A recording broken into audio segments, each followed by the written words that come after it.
نحمده ونصلي على رسوله الكريم اما بعد فاعوذ بالله من الشيطان الرجيم بسم الله الرحمن الرحيم رب اشرح لي صدري ويسر لي امري واحلل عقدة من لساني يفقهوا قولي۔ شروع کرتی ہوں اللہ کے نام سے جو بے انتہا مہربان نہایت رحم فرمانے والا ہے۔ یہاں تک کہ جب ان میں سے کسی کو موت آ جائے گی تو کہنا شروع کر دے گا، اے میرے رب مجھے اسی دنیا میں واپس بھیج دیجئے جسے میں چھوڑ آیا ہوں۔ امید ہے کہ اب میں نیک عمل کروں گا۔ ہرگز نہیں، ہرگز نہیں، یہ تو بس ایک بات ہے جو وہ کہہ رہا ہے۔ اب ان سب مرنے والوں کے پیچھے ایک برزخ حائل ہے، دوسری زندگی کے دن تک۔ پھر جو ہی کہ سور پھونک دیا گیا، ان کے درمیان پھر کوئی رشتہ نہ رہے گا اور نہ وہ ایک دوسرے کو پوچھیں گے۔ اس وقت جن کے پلڑے بھاری ہوں گے وہی فلاح پائیں گے، اور جن کے پلڑے ہلکے ہوں گے وہی لوگ ہوں گے جنہوں نے اپنے آپ کو گھاٹے میں ڈال لیا۔ وہ جہنم میں ہمیشہ رہیں گے، آگ ان کے چہروں کی کھال چاٹ جائے گی اور ان کے جبڑے باہر نکل آئیں گے۔ کیا تم وہی لوگ نہیں ہو کہ میری آیات تمہیں سنائی جاتی تھیں تو تم انہیں جھٹلاتے تھے؟ وہ کہیں گے اے ہمارے رب، ہماری بدبختی ہم پہ چھا گئی، ہم واقعی گمراہ لوگ تھے۔ اے پروردگار اب ہمیں یہاں سے نکال دے، پھر ہم ایسا قصور کریں تو ظالم ہوں گے۔ اللہ تعالیٰ جواب دے گا، دور ہو میرے سامنے سے، پڑے رہو اسی میں اور مجھ سے بات نہ کرو۔ تم وہی لوگ تو ہو کہ میرے کچھ بندے جب کہتے تھے کہ اے ہمارے پروردگار ہم ایمان لائے، ہمیں معاف کر دے، ہم پر رحم فرما، تو سب رحیموں سے اچھا رحیم ہے، تو تم نے ان کا مذاق بنا لیا، یہاں تک کہ ان کی ضد نے تمہیں یہ بھی بھلا دیا کہ میں بھی کوئی ہوں، اور تم ان پر ہنستے رہے۔ آج ان کے اس صبر کا میں نے یہ پھل دیا ہے کہ وہی کامیاب ہیں۔ پھر اللہ تعالیٰ ان سے پوچھے گا، بتاؤ زمین میں تم کتنے سال رہے؟ وہ کہیں گے ایک دن یا دن کا بھی کچھ حصہ ہم وہاں ٹھہرے ہیں۔ گننے والوں سے پوچھ لیجئے، ارشاد ہوگا تھوڑے ہی دیر ٹھہرے ہو نا، کاش تم نے یہ اس وقت جانا ہوتا۔ کیا تم نے یہ سمجھ رکھا تھا کہ ہم نے تمہیں فضول پیدا کیا ہے اور تمہیں ہماری طرف کبھی پلٹنا ہی نہیں ہے؟ بس بالا و برتر ہے اللہ، بادشاہ حقیقی، کوئی خدا اس کے سوا نہیں، مالک ہے عرش بزرگ کا۔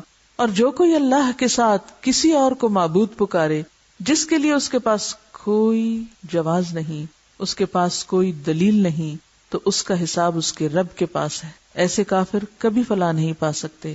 اے نبی صلی اللہ علیہ وسلم کہو میرے رب درگزر فرما اور رحم کر، تو سب رحیموں سے اچھا رحیم ہے۔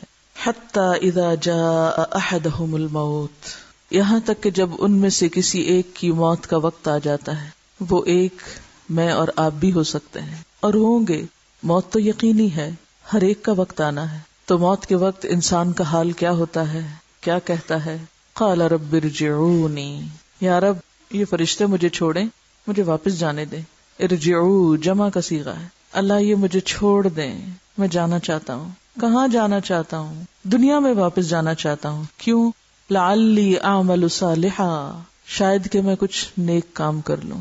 اب مجھے سمجھ آ گئی ہے، وہ میرے سامنے جو ایک پردہ پڑا ہوا تھا جو مجھے سمجھنے نہیں دے رہا تھا دنیا کی حقیقت کو اور آخرت کی حقیقت کو، اب وہ ہٹا ہے موت کی وجہ سے، تو مجھے سب پتا چل گیا ہے کہ سچ کیا اور جھوٹ کیا ہے، مجھے کیا کرنا چاہیے تھا اور کیا نہیں۔ اب میں واپس جا کر اصل کے مطابق کام کر کے آتا ہوں۔ کلا، ہرگز نہیں، ہرگز نہیں، یہ نہیں ہو سکتا، کیونکہ پرچہ آؤٹ ہونے کے بعد امتحان کا مقصد ہی فوت ہو جاتا۔ کوئی پرچہ اگر اخبار میں چھپ جائے تو اس سے تو امتحان نہیں لیا جاتا۔ موت نے پرچہ آؤٹ کر دیا ہے، امتحان کا وقت ختم ہو گیا ہے، اب امتحان کا کوئی معنی نہیں رہا۔ امتحان تو اس وقت تک ہے جب تک ہر چیز غیب کے پردے میں ہے، بن دیکھے ماننے کا امتحان ہے۔ کلا، ہرگز نہیں، یہ صرف باتیں ہیں۔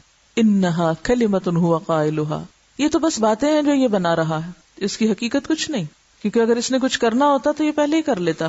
یہ باتیں تو پیغمبروں کی زبانی سب بتا دی گئی تھی کہ ایسا ہی ہونا ہے، لیکن اس نے سچ ہی نہیں جانا اس کو۔ وَمِن وَرَائِهِمْ بَرْزَخٌ، اب تو پیچھے ایک پردہ آ گیا، مضبوط پردہ۔ برزخ پردے کو کہتے ہیں، حجاب، اوٹ، آڑ، دیوار۔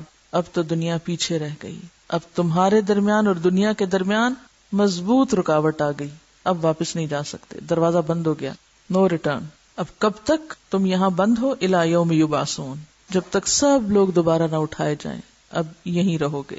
اب کیا ہوگا؟ فَإِذَا نُفِخَ فِي الصُّورِ، جب سور میں پھونک ماری جائے گی، جب قیامت کا دن آئے گا، فلا انصاب بینہم، تو ان کے انصاب باقی نہ رہیں گے، حسب نسب سب ختم، رشتہ داریاں ختم، ہر کوئی ایک ایک اکیلا اکیلا کھڑا ہو رہا ہے. یومئذ اس دن ولا یتساءلون، اور نہ وہ ایک دوسرے سے سوال کریں گے. تساؤل کا مطلب ہوتا ہے باب تفاعل کے وزن پر ایک دوسرے سے مدد مانگنا، ایک دوسرے سے ہیلپ چاہنا. تو وہ ایک دوسرے کو مدد کے لیے پکاریں گے بھی نہیں، مدد بھی نہ مانگ سکیں گے، پوچھیں گے بھی نہیں، کسی کا حال بھی نہیں پوچھیں گے.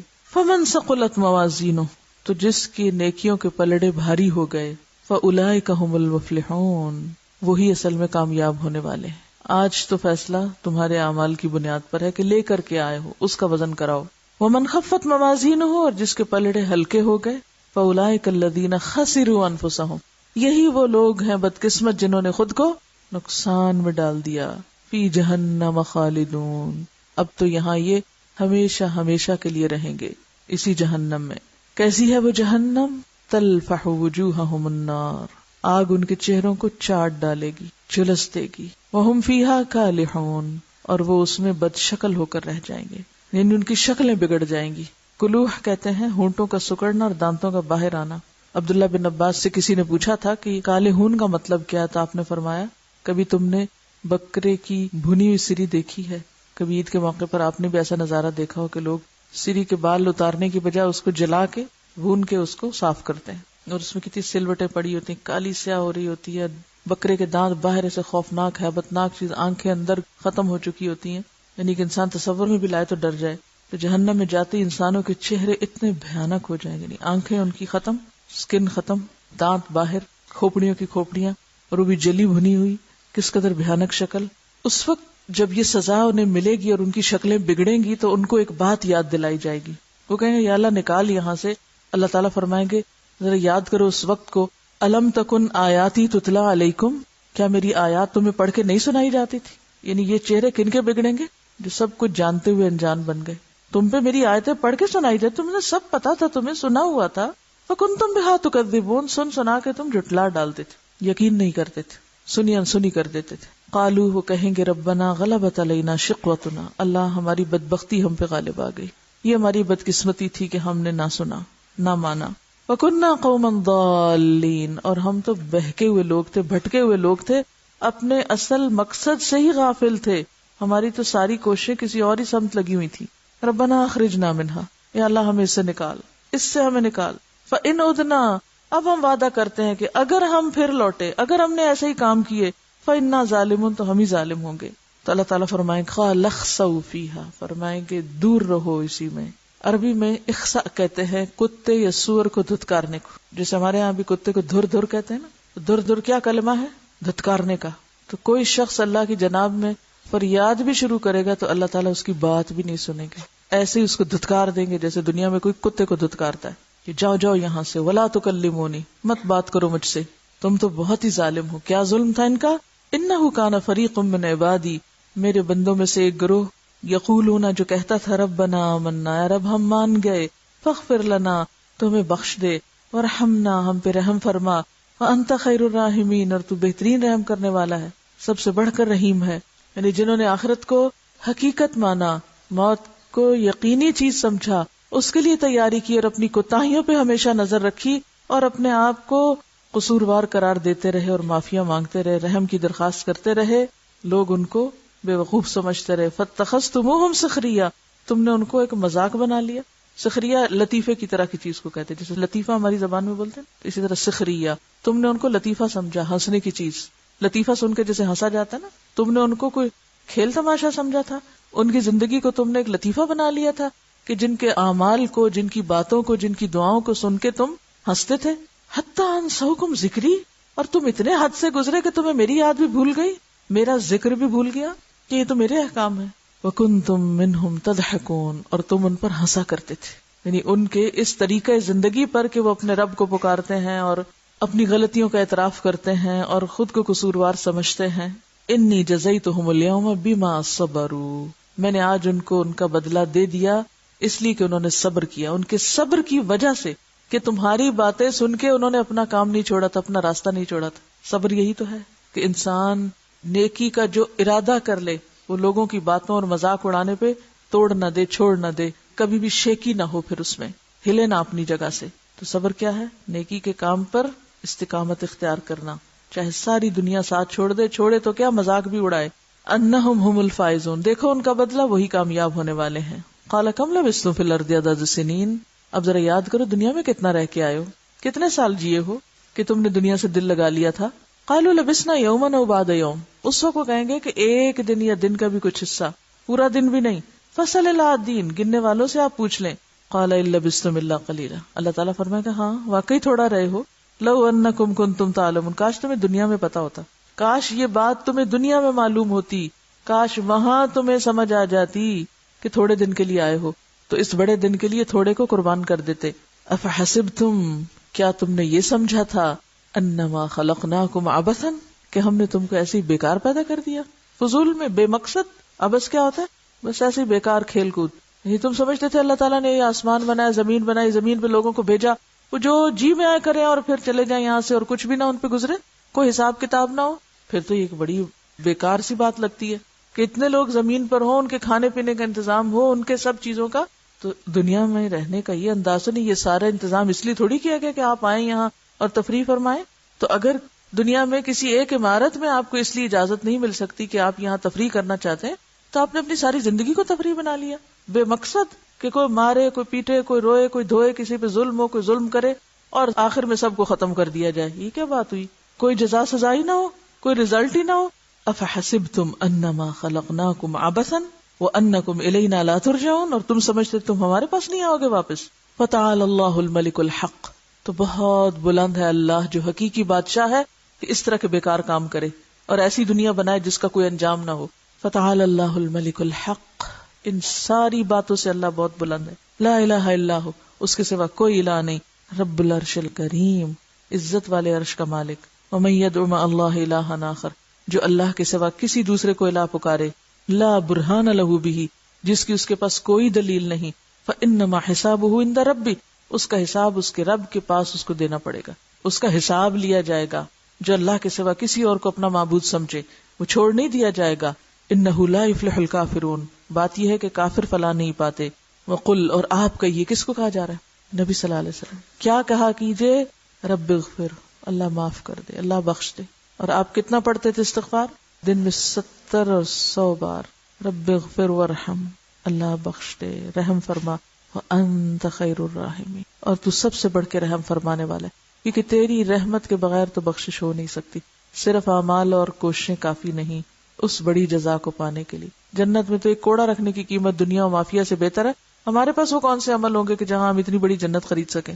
تو صرف اللہ کی رحمت سے ملے گی اس کے انعام یافتہ بندوں کو. جنت کوشش کے نتیجے میں نہیں بلکہ انعام کے طور پر، جو اس کے انعام کے قابل بندے ہوں گے اللہ تعالیٰ ان کو اس میں بسائے گا. حدیث میں آیا ہے کہ رسول اللہ صلی اللہ علیہ وسلم نے فرمایا، ما رأیت مثل النار نام محاربها وما رأیت مثل الجنت نام طالبها، میں نے نہیں دیکھا کہ جہنم جیسی چیز سے بھاگنے والا سو گیا ہو، اور میں نے نہیں دیکھا کہ جنت جیسی چیز کو چاہنے والا سو گیا ہو. جہنم کا عذاب کتنا ہولناک ہے مگر آدمی اس سے غافل ہے. جنت کی نعمتیں کتنی لذیذ ہیں مگر آدمی کو اس کا کوئی شوق نہیں. یقیناً یہ زمین پر ہونے والے تمام واقعات میں سب سے زیادہ عجیب بات ہے، یعنی حیرت کی بات ہے کہ انسان کے سامنے یقینی طور پر دو چوائسز میں سے ایک ہو، جنت اور جہنم، اور وہ دونوں آرام اور تکلیف کے اعتبار سے آخری حدوں کو چھو رہے ہوں، اور پھر ان کی طرف بڑھنے والوں کا یہ ایٹیٹیوڈ، لوگ سو رہے ہیں تاکہ اس وقت جاگیں جبکہ جہنمی آگ کے شعلے ان کے لیے سونے کو ناممکن بنا دے. وہاں جا کر کوئی نہ سو سکے گا. لوگ غافل ہیں تاکہ اس وقت ہوشیار ہوں جبکہ محرومی اور رسوائی ان کے اوپر اس طرح ٹوٹ پڑے کہ ان کے لیے اس سے بھاگنے کا کوئی راستہ نہ ہو. ہر آدمی بے ہوش نظر آتا ہے، ہر آدمی اپنے آپ میں اس طرح گم ہے جیسے اس کے اوپر کوئی اور طاقت نہیں. حالانکہ موت ہر روز بتا رہی ہے کہ آدمی ایک ایسی حقیقت سے دوچار ہے جس کے مقابلے میں کسی کا کچھ بس نہیں چلتا. موت کے مقابلے پر سب عاجز ہیں، امیر غریب، عورت مرد، بوڑھے جوان، علم والے بے علم والے، انبیاء صلحاء شہداء، سب کے سب. یہ وہ حقیقت ہے جس کا کوئی مقابلہ نہیں کر سکا، جس پہ کوئی قابو نہیں پا سکا. موت ہر روز بتا رہی ہے کہ آدمی ایک ایسی حقیقت سے دوچار ہے جس کے مقابلے میں کسی کا کچھ بس نہیں چلتا. انسان کتنا زیادہ مجبور ہے مگر وہ اپنے آپ کو کتنا زیادہ با اختیار سمجھتا ہے. آدمی وعدہ کرتا ہے مگر اس کے بعد اس کو نظر انداز کر دیتا ہے. اس کے اوپر کسی کا ایک حق آتا ہے مگر وہ اس کو ادا نہیں کرتا. آدمی کے سامنے ایک سچائی آتی ہے مگر وہ اس کا اعتراف نہیں کرتا. وہ دوسرے کے اوپر یک طرفہ الزام لگاتا ہے اور اپنی غلطی ماننے کے لیے تیار نہیں ہوتا. وہ چھوٹوں کو نظر انداز کر کے بڑوں کا استقبال کرتا ہے. وہ اپنی زندگی کو اصول کے تابع کرنے کی بجائے خواہشات کے تابع کرتا ہے. وہ زور آور سے دبتا ہے اور بے زور کو ستاتا ہے. وہ خدا کو مرکز توجہ بنانے کی بجائے خود اپنی ذات کو مرکز توجہ بناتا ہے. وہ جنت کے اشتیاق اور جہنم کے اندیشوں میں جینے کی بجائے دنیا کے شوق اور دنیا کے اندیشوں میں جیتا ہے. آدمی یہ سب کچھ کرتا ہے اور بھول جاتا ہے کہ اپنی اس روش سے اپنے آپ کو جہنم کے قریب لے جا رہا ہے اور اپنے آپ کو جنت کے لیے نااہل ثابت کر رہا ہے. وہ انسان جس کو اسی چیز کا شوق نہیں جس کا اسے سب سے زیادہ شوق ہونا چاہیے. وہ انسان جو اسی چیز سے سب سے زیادہ بے خوف ہے جس سے اس کو سب سے زیادہ خوف کرنا چاہیے. لیکن ہوش کب آئے گی ان سونے والوں کو؟ حتی اذا جاء احدهم الموت. آنکھیں اس وقت کھلیں گی سونے والوں کی جب موت کا وقت آ جائے گا. موت سر پہ کھڑی ہوگی اور بھاگنے کے لیے کوئی جگہ نہ ہوگی. اس سے کون مبرہ ہے؟ کون ایگزمپٹڈ ہے؟ کس کو یہ وقت فیس نہیں کرنا؟ ہم میں سے ہر ایک اپنے بارے میں سوچے کہ کیا میں اس حقیقت سے فرار حاصل کر سکتی ہوں. ہر چیز کو اوائڈ کیا جا سکتا ہے. گرمی کو، سردی کو، دھوپ کو، ٹھنڈک کو، بھوک کو، پیاس کو، بیماری کو، مال و زر کے لاس کو، نقصان کو، لیکن موت کو کوئی اوائڈ نہیں کر سکتا. نو وے. یہاں تک کہ اگر کوئی مضبوط قلعوں میں بھی بند ہو جائے تو بھی فرشتے وہاں پہنچ جائیں گے. نہ زمین پر نہ آسمان پر کوئی جگہ، کوئی طریقہ، کوئی راستہ، کوئی ذریعہ ہے ہی نہیں کہ بھاگ سکے.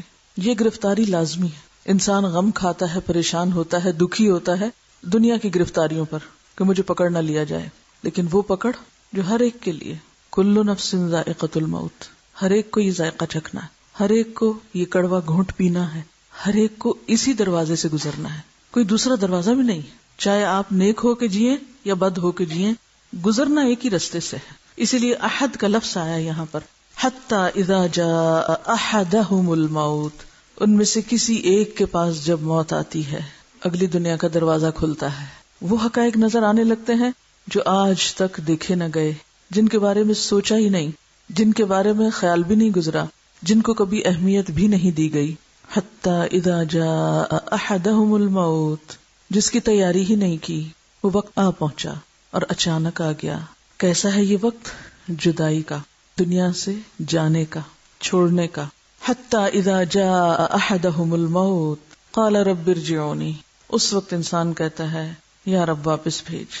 آخرت کا دروازہ کھلنے پر جو سین وہ دیکھتا ہے دوسری دنیا کے، جو آج تک اس نے سنے تو تھے، دیکھے نہیں تھے، اور جن کے بارے میں اس کا یقین پختہ نہیں تھا، جب وہ دیکھتا ہے کہ اچھا یہ تو وہی سچائی ہے. وجاءت سکرۃ الموت بالحق. موت کی بے ہوشی حق لے کے آ پہنچی. کون سا حق؟ کون سی سچائی؟ ذالک ما کنت منہ تحید. یہ وہ سچائی جس سے تو بھاگتا تھا، جس کے بارے میں تو سوچنا نہ چاہتا تھا، جس کے بارے میں تو آنکھیں نہیں کھولنا چاہتا تھا، آج تجھے دکھایا جا رہا ہے. تو جو ہی وہ دروازہ کھلتا ہے، انسان کو سچائی نظر آتی ہے جس کو وہ مان نہیں رہا تھا، تو کیا ہوتا ہے؟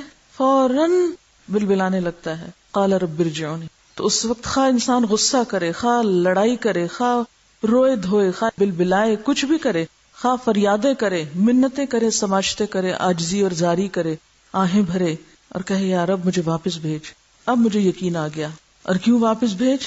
لعلی اعمل صالحا، تاکہ میں اچھے کام کروں. اب میں نیک بننا چاہتا ہوں. اب مجھے پتہ چل گیا ہے کہ اگلی دنیا میں نیک بنے سوا نیک اعمال کے بغیر کوئی سکہ چلتا ہی نہیں، کوئی چیز کارگر ہے ہی نہیں، کوئی دوسری چیز وہاں استعمال ہی نہیں ہوتی. جو کچھ میں جمع کرتا رہا ان میں سے تو کچھ بھی یہاں فائدہ مند نہیں. وہ سب جسے میں اہمیت دیتا تھا، وہ عزت، وہ شان و شوکت، وہ دولت، وہ حشمت، وہ راحت، وہ آرام، وہ سب چیزیں، وہ تو یہ سارے کھوٹے سکے نکلے. یہاں تو ایک ہی چیز چاہیے تھی، اور وہ تھا عملاً صالحاً، نیک کام چاہیے تھے، وہ تو ہے نہیں میرے پاس. تو یہ احساس جو اس وقت آنکھ کھلنے پر ہوتا ہے، وہ سونے والوں کو آج آنکھ کھول کے دیکھ لینا چاہیے. قرآن جگا رہا ہے، قرآن بلا رہا ہے، قرآن بتا رہا ہے. فَبِأَيِّ حَدِيثٍ بَعْدَهُ يُؤْمِنُونَ. اس بات کے بعد کس چیز پر ایمان لائیں گے لوگ؟ اگر اس قرآن کو نہیں مانتے، اس پر یقین نہیں کرتے، اس کو سچا تسلیم نہیں کرتے، پھر کس کو مانیں گے، کس کا یقین کریں گے؟ تو اس کتاب کا ایک ایک لفظ حق ہے، سچ ہے. اس سے آنکھیں بند کرنا خود فریبی ہے، خود کو دھوکہ دینا ہے. وہاں جا کر انسان کو پتا چلے گا کہ اصل مسئلہ تو میری زندگی کا یہ تھا کہ میں یہاں کے لیے کچھ تیار کر کے لاتا، عمل صالح لے کر آتا، لیکن میں تو صرف دنیا کے سامان میں ہی جیتا رہا. میں تو صرف دنیا کی زینتیں اور دنیا کی راحتیں ہی دیکھ دیکھ کے ان کے حصول کے لیے ہی پریشان رہا. کیونکہ ہمارا حال اس دنیا میں کیا ہے، پہلے ہم ایک چیز کی تمنا کرتے ہیں، جب وہ چیز مل جاتی ہے تو اس کو انجوائے کرنے کے بجائے، اس پہ شکر گزار ہونے کے بجائے فوراً آن دا اسپاٹ اسی لمحے حسرت میں پڑ جاتے ہیں. کاش اس سے اچھی لے لیتا، کاش اس سے بہتر لے لیتا، کاش اس سے زیادہ مل جاتی مجھے. اور یوں وہ اس نعمت کو بھی انجوائے نہیں کر سکتا اور پھر اگلے درجے کے لیے دوڑ پڑتا ہے. What next? اور کیا، اور کہاں، اور کتنا؟ اور وہ سمجھتا کہ شاید میرا اصل مسئلہ یہ ہے کہ میں زیادہ سے زیادہ حاصل کر سکوں. الہاکم التکاثر حتی زرتم المقابر. کثرت کی طلب نے تمہیں غفلت میں ڈالے رکھا، اس حقیقت کو بھلائے رکھا، یہاں تک کہ تم نے قبریں دیکھ لی، تم قبر میں پہنچ گئے. اور ابن آدم کا پیٹ تو صرف اسی مٹی سے بھر سکتا ہے. تو اس وقت انسان کیا چاہے گا کہ میں واپس جانا چاہتا ہوں. اور واپس کس لیے؟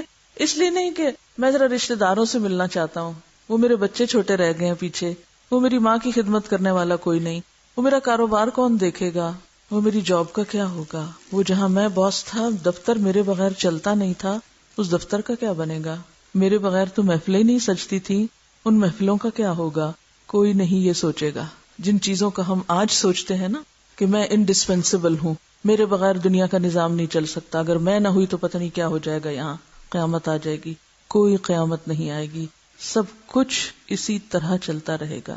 یہ گھر بھی چلیں گے، یہ ادارے بھی چلیں گے، یہ محفلیں بھی سجیں گی، اور یہ بچے بھی جئیں گے، اور یہ والدین بھی رہیں گے، سب چلے گا.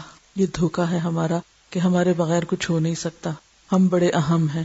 نہیں، وہ اہم ہے نمبر 1 جو سب کو چلا رہا ہے، جو ہمارے بعد بھی زندہ ہے، حی لا یموت ہے. تو انسان کیا چاہے گا؟ میں واپس جا کے وہ چھوڑے ہوئے کام کر کے آؤں؟ نہیں، وہ کہے گا لعلی اعمل صالحا. اب میں صرف ایک مقصد کے لیے واپس جانا چاہتا ہوں، صرف ایک مقصد، اور وہ میں نیک کام کروں بس. یہ مرنے والا سوچے گا، ہم آج کیوں نہیں سوچ لیتے؟ کیا ہم پہ موت نہیں آنی؟ اس وقت سوچنا تو فائدہ نہ دے گا. آج کیوں نہیں سوچ لیتے؟ آج سے کیوں نہیں آغاز کرتے؟ آج سے کیوں نہیں نیکیوں کا دروازہ کھولتے؟ کیوں نہیں اس پر جم جاتے؟ حضرت قتادہ کہتے ہیں کہ کافر کی یا نہ ماننے والے کی اس آرزو میں بہت بڑا سبق ہے ہمارے لیے.